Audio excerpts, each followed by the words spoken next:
নমস্কার দর্শক, আমার নাম তারকেশ্বর শ্রীজিৎ গোস্বামী। আজকে আপনাদেরকে বলবো যে পূর্ব জন্মের পুণ্যফলের রেখা কেমন দেখতে হয় বা কিভাবে বুঝবেন যে আপনার হাতে পূর্ব জন্মের পুণ্যফলের রেখা আছে। দেখুন, আমি একটা ছবি এঁকে নিয়েছি। এই স্থানটি হলো আপনার মঙ্গলের স্থান। এই যে স্থানটি দেখতে পাচ্ছেন, এই স্থানটি হলো আপনার রবির স্থান।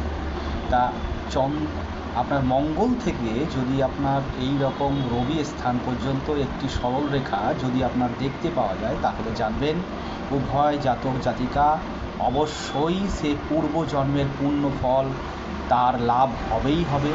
এবং সবথেকে বড় কথা, যারা বা যেসব জাতক জাতিকার হাতে এই ধরনের রেখা দেখতে পাওয়া যায়, তাদের অবশ্যই ঈশ্বরের এক সান্নিধ্য বা ঈশ্বরের সাথে তারা কথাবার্তা রাত্রে যখন ঘুমোতে যায় বা রাত্রে যখন স্বপ্নে, তাদের কিন্তু সব সময় ঈশ্বরের এক কিন্তু অসীম শক্তি তাদের হাতে কিন্তু সব সময় থাকে। তারা মুখে যা বলে সব সময় কিন্তু তা কিন্তু পরিস্ফুটভাবে দেখা যায় এবং এদের ভাগ্য উত্তম ভাগ্য রেখা হয়। এরা যা কিছু মনের আশা আছে সব কিছু পূর্ণ হয়ে যায়।